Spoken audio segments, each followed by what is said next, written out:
James, 13, and his 17-year-old sister, Lady Louise Windsor, are Queen Elizabeth II's youngest grandchildren. As a result of the pandemic and Meghan Markle and Prince Harry's split from the firm, their parents Sophie and Prince Edward, Earl of Wessex, have taken on more royal duties.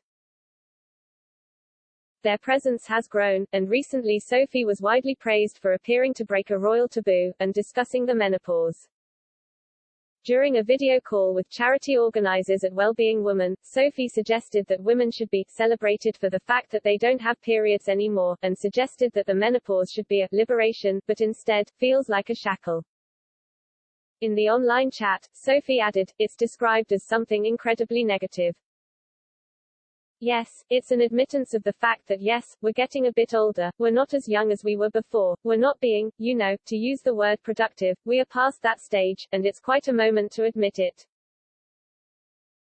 It was also recently revealed that the likes of Edward, and his children, have moved further down the line of succession, due to 2 new royal babies joining the firm.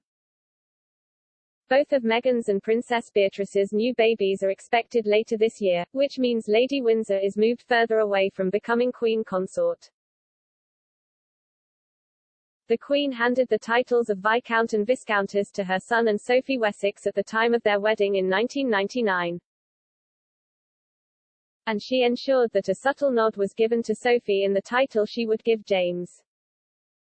Their son James was given the name, Severn, by the Queen to honour his mother's Welsh heritage. Both James and Louise have the right to be given HRH titles, but both Edward and Sophie decided against using them so that their names would resonate with the Earl of Wessex title. Severn is a boy's name that means boundary in English, but as a topographic name it is linked to the River Severn in Wales.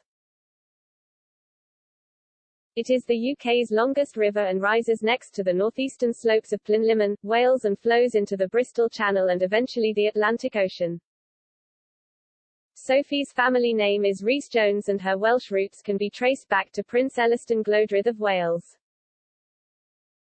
The Countess' coat of arms has a Glodrydd's lion and it also has a Welsh motto. When Prince Charles becomes King, Edward and Sophie will be given the peerage of Duke and Duchess of Edinburgh. Royal correspondent Robert Jobson also praised Edward and Sophie for stepping up their royal duties following reports that Prince Charles had plans to slim down the monarchy. When speaking to viewers on Sunrise Royal this week, Mr. Jobson said, "I think Edward and Sophie will continue in their roles. They're doing a lot of the donkey work. A lot of work goes on behind the scenes that they do that doesn't get reported. You can reduce the royal family to some extent.